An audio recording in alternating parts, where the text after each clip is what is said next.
Bonjour à toutes, bonjour à tous. Et ce matin, nous poursuivons notre carême sur le thème « Viens, suis-moi ». Carême, vous en avez l'habitude cette année que nous vivons avec des catéchumènes, ces adultes qui recevront le baptême dans la nuit de Pâques et qui sont de plus en plus nombreux en France. Et ce matin, nous partons donc en Belgique. Vers 10h20, nous vivrons la messe du 3e dimanche de carême à Lavaux-Sainte-Anne, c'est en Wallonie, avec les frères de la communauté de Tibériade qui accueille des jeunes retraitants toute l'année. Et puis en cette journée internationale des droits des femmes, nous conclurons l'émission avec la parole inattendue d'une journaliste, Olivia de Fournas, qui met à l'honneur des femmes inspirées, à découvrir tout à l'heure. En attendant, je suis très heureux de vous présenter Océane. Bonjour Océane. Bonjour. C'est un plaisir de vous retrouver sur le plateau du Jour du Seigneur.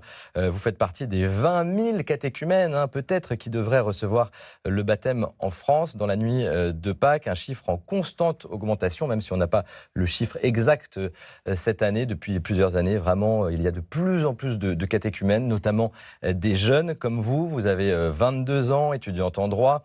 Vous avez grandi à Hyères, c'est dans l'Essonne. Aujourd'hui, vous vivez à Paris et vous recevrez le baptême dans quelques semaines à la paroisse Saint-Germain-des-Prés, donc à Paris, où vous suivez ce chemin de catéchuménat. Qu'est-ce que vous ressentez à moins d'un mois de cette grande étape, ce baptême ? Je dirais de l'excitation surtout, parce que ça fait presque 2 ans maintenant que je m'y prépare. Donc c'est un aboutissement. Et puis un peu de crainte aussi, de peut-être pas être prête, de pas assez connaître ma Bible, de ne pas avoir assez de filons dans l'église. Voilà, mais je pense que c'est surtout une grande joie. Et donc en tout cas, vous ne serez pas seul dans l'église.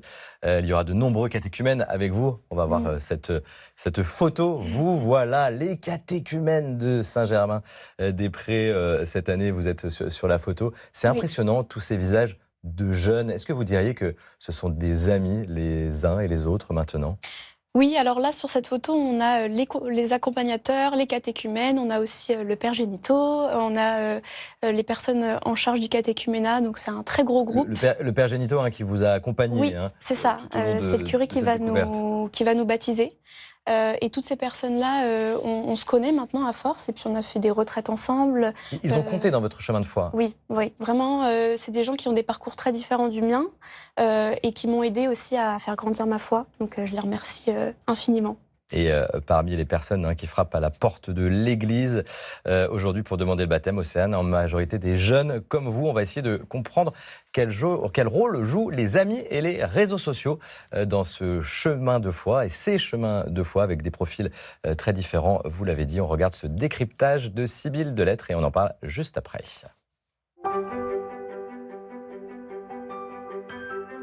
C'est un fait marquant depuis l'année dernière. Les 18-25 ans sont désormais les plus nombreux à demander le baptême. Une hausse importante qui peut s'expliquer en partie par une bascule culturelle. Sans doute, dans la curiosité des jeunes pour la foi, ce qui entre en ligne de compte, c'est que le catholicisme n'est plus pesant, n'est plus dominant socialement. Et par conséquent, se convertir, ça devient une voie d'individualisation. C'est une manière pour se construire soi-même à distance des normes dominantes.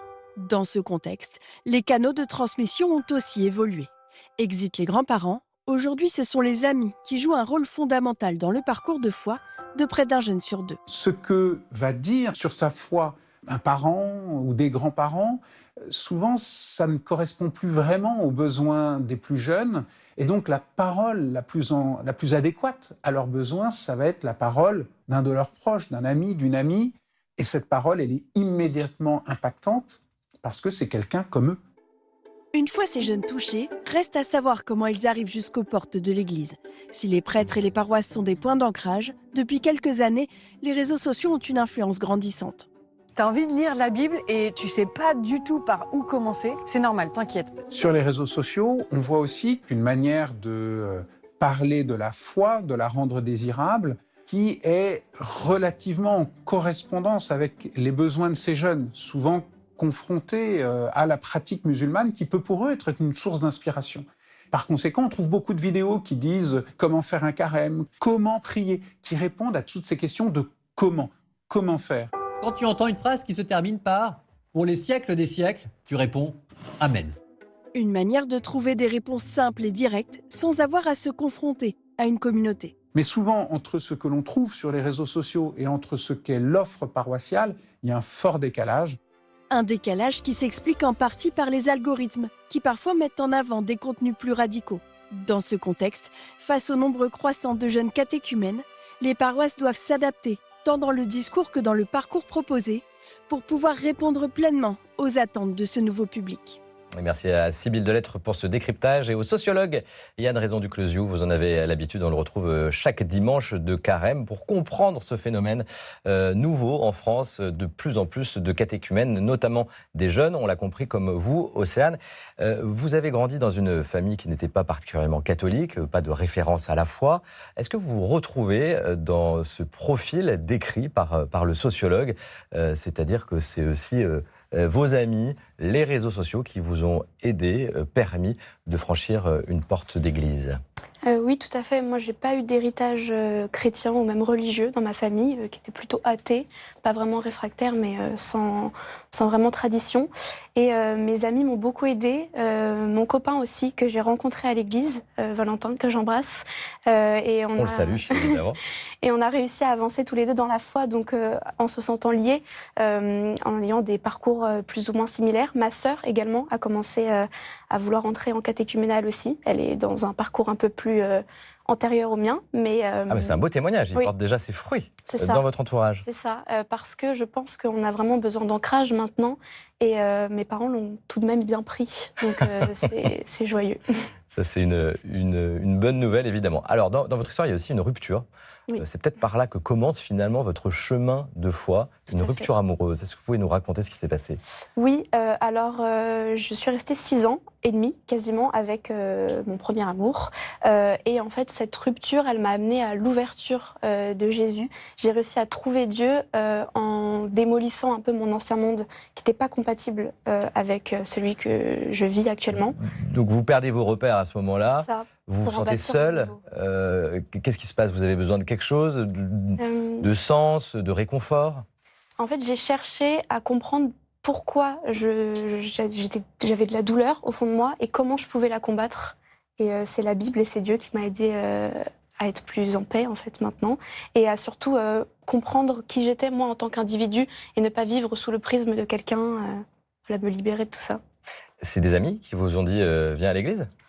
Alors j'ai commencé à en parler autour de moi. Est-ce que vous connaissez les églises? Est-ce que vous connaissez Dieu? Comment aller à une messe? Et j'avais quelques amis qui étaient catholiques, mais finalement moins pratiquement. À l'université? Moi maintenant. Voilà, c'est ça exactement, à la fac, en licence. Et ils m'ont un peu expliqué, par exemple, qu'il fallait venir les bras croisés quand on n'était pas baptisé, ce genre de choses.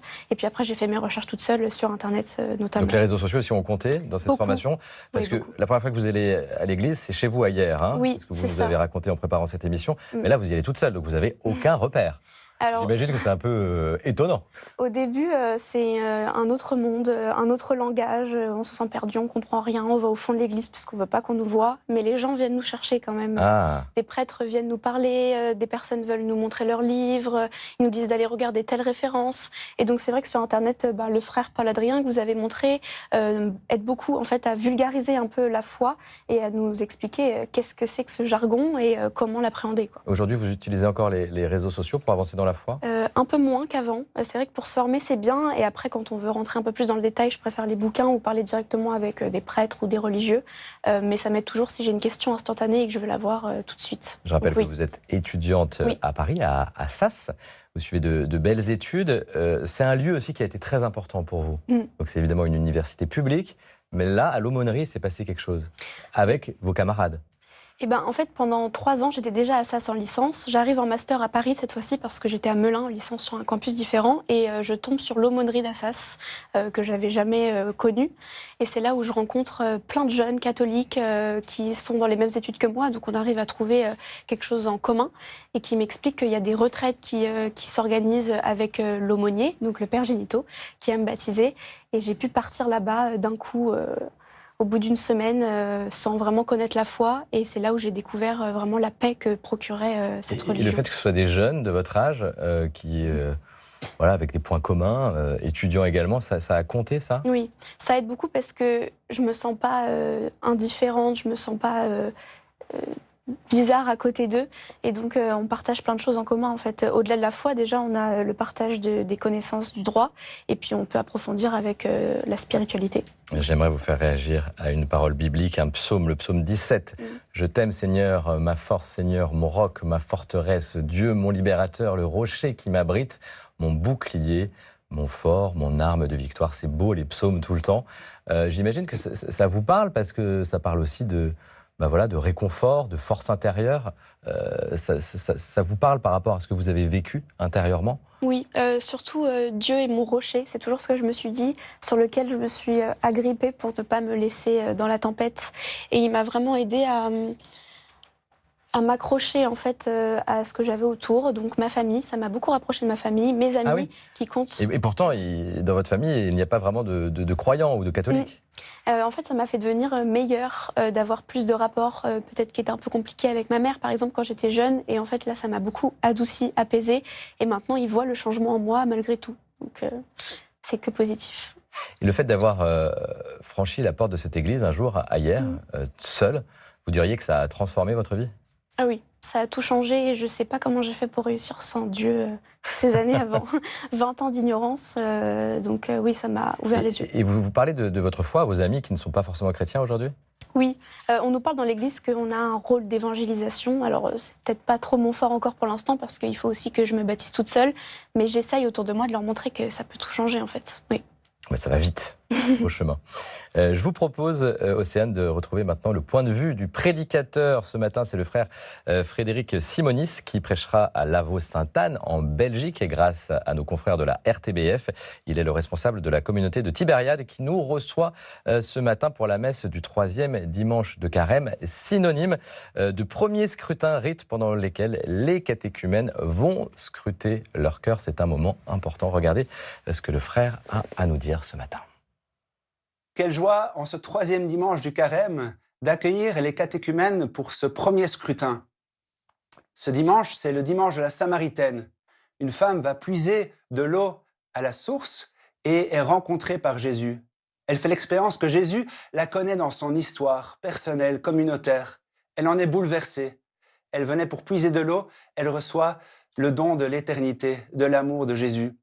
Elle s'en va proclamer cela à la ville, d'autres reviennent et se mettent à croire. C'est bien cela que vivent aussi nos frères et sœurs catéchumènes. Ils ont été bouleversés de la rencontre de Jésus, qui les connaît dans leur histoire, et leur annonce cette soif qui peut être rassasiée par sa présence. Ils s'en vont annoncer et ramènent d'autres auprès de Jésus. Les catéchumènes sont vraiment un don pour l'Église, pour la nouvelle évangélisation. Accueillons-les de tout cœur. Merci frère Frédéric pour ces mots qui j'imagine vous touchent.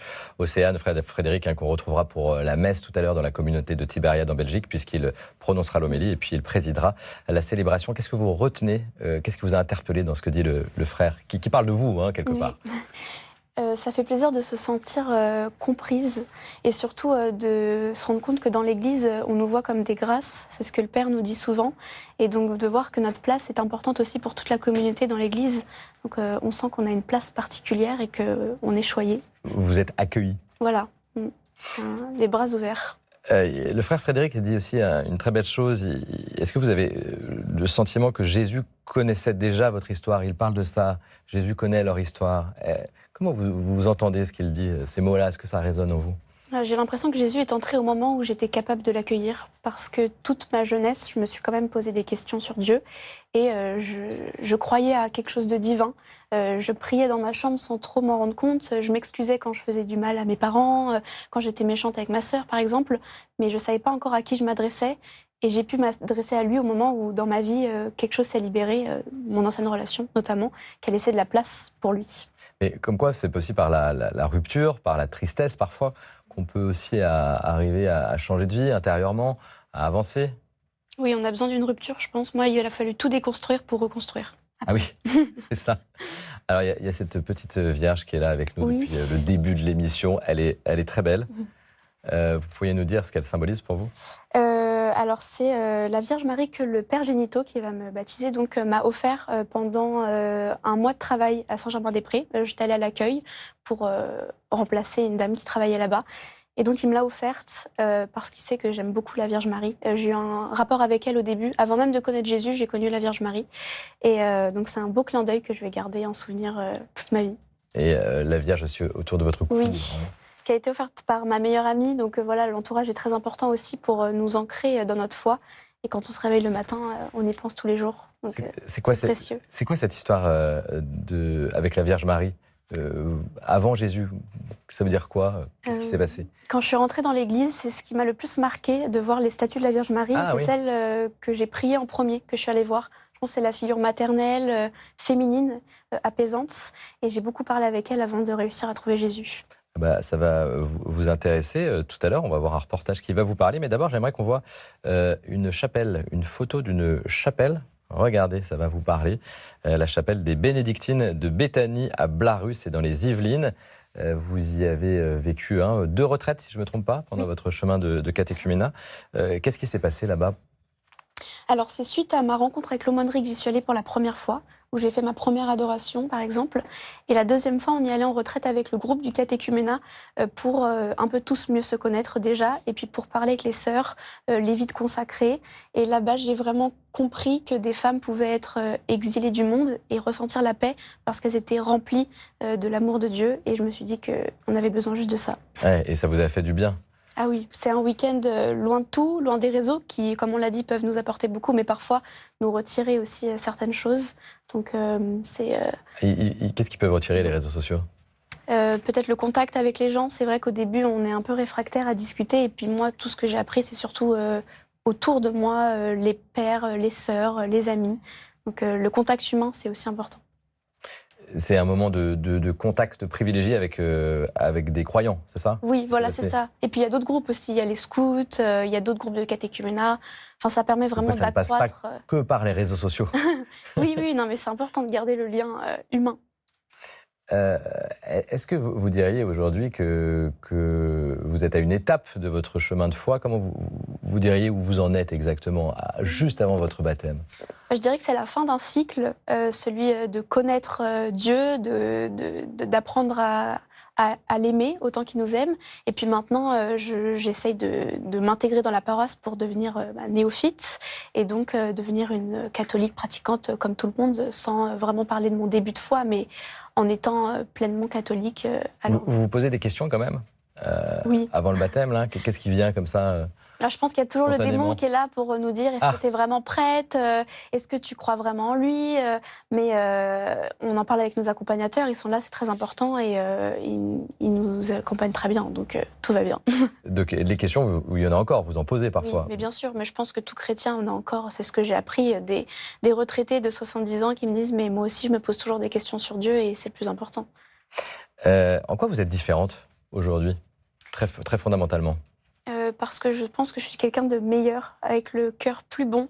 Je vois la bonté en chaque personne et je veux que chaque personne soit sauvée. Ça veut dire que vous vous tournez plus vers les autres, que vous avez aussi envie de vous engager? Oui. Un chrétien, il doit s'engager pour vous? L'engagement, c'est important. C'est ce que j'ai voulu faire dans la paroisse au tout début, avant même de rentrer dans le groupe de catéchuménat, en lisant, par exemple, les lectures à la messe ou en allant à la chorale.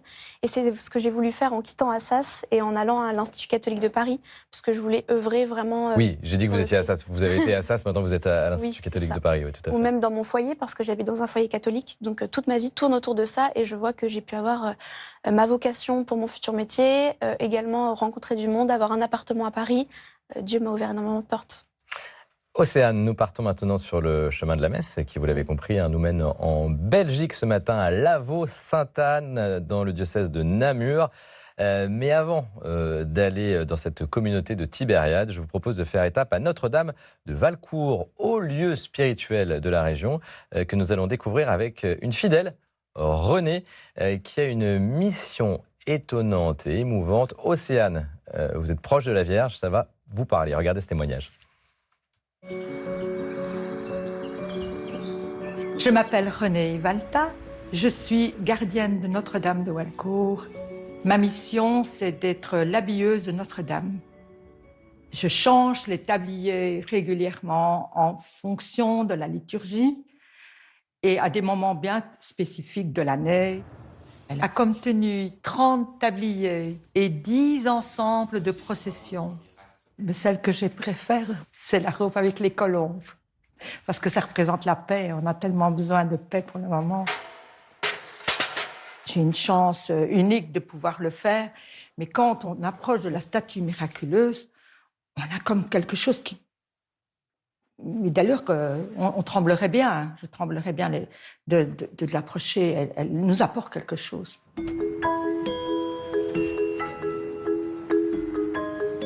Ma fille a demandé à monsieur le chanoine si elle pouvait prendre ma relève. Et puis, du coup, ma petite fille a dit « Mais moi aussi, j'aimerais aussi le faire plus tard. » Alors, du coup, elles sont commencées toutes les deux en même temps.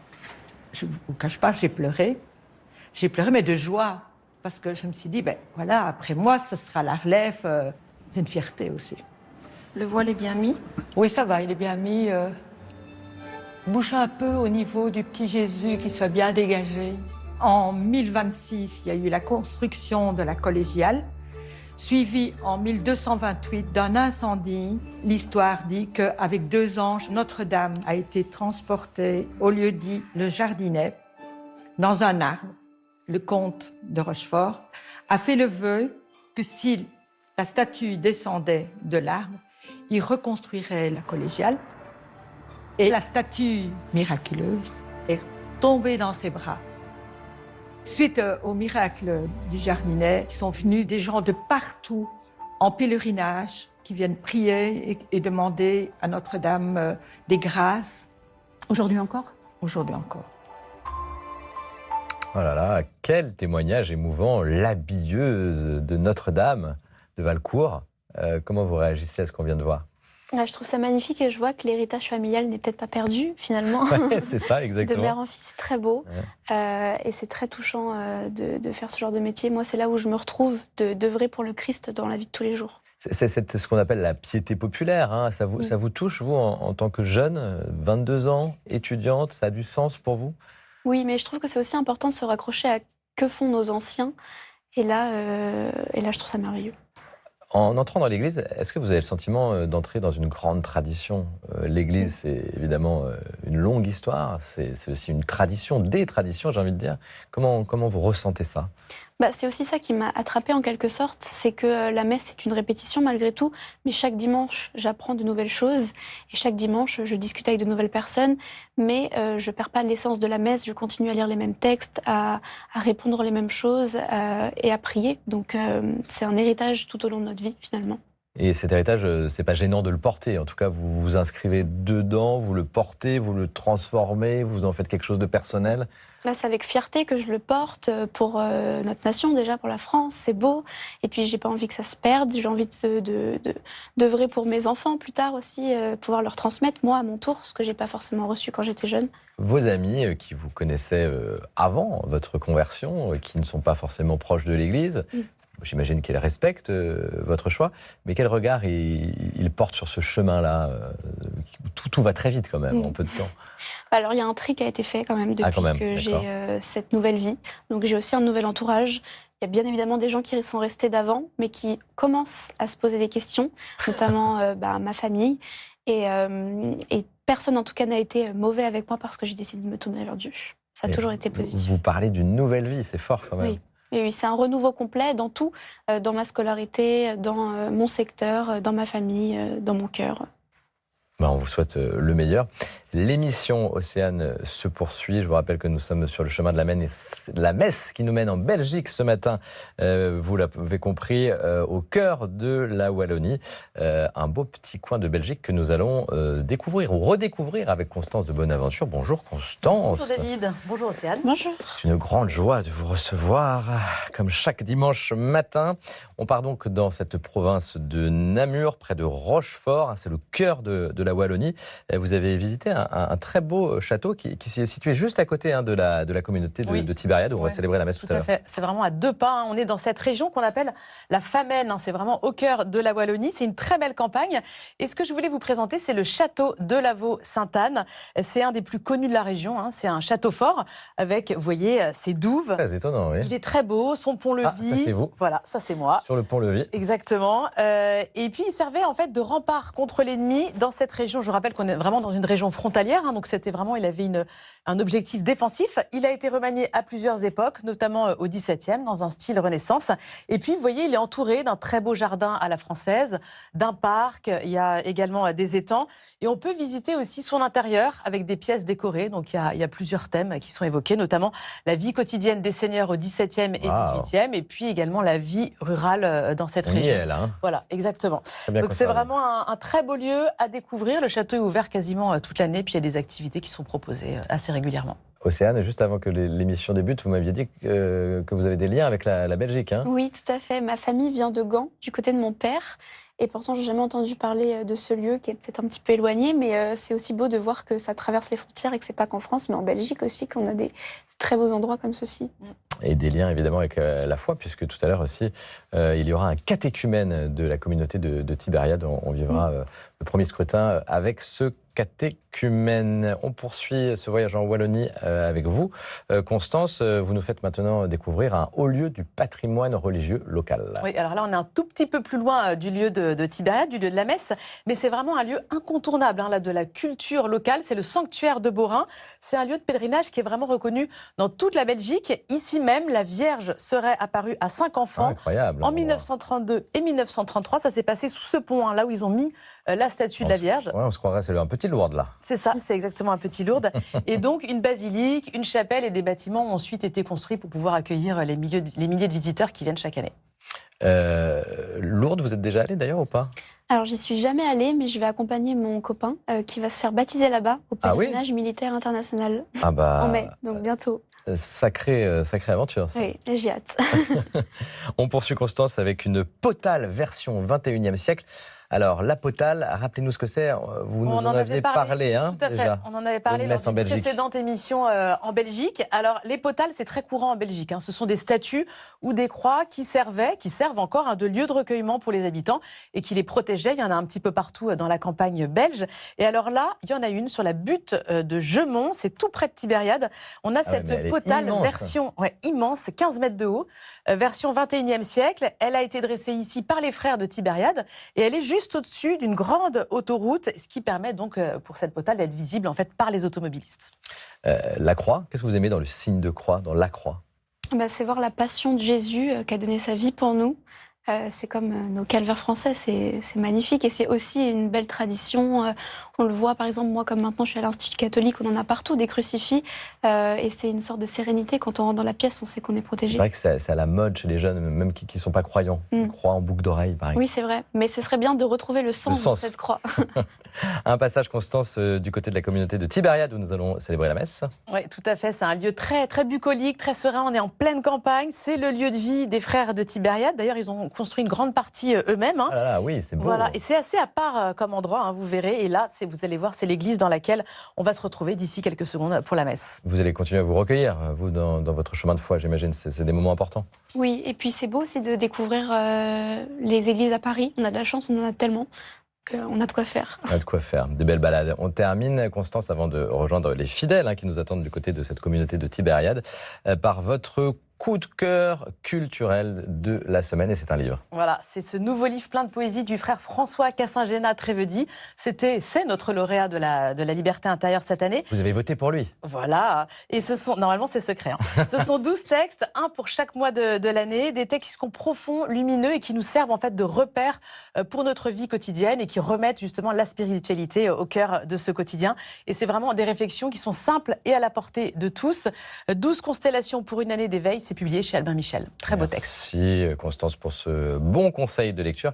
Merci Océane pour ce beau témoignage. Vous restez avec nous. Il est temps de vivre la messe donc de ce 3e dimanche de Carême, jour du premier scrutin pour les catéchumènes. Moment important dans leur parcours. Vous l'avez compris, nous retrouvons donc la communauté de Tibériade dans cette belle Wallonie que nous venons de découvrir grâce à vous. Constance, encore merci. Et la communauté accompagne cette année un catéchumène. On va vivre tout ça dans quelques instants. Je vous laisse avec Pierre Anosset. Merci à la RTBF. À tout à l'heure. Belle célébration à chacune et à chacun.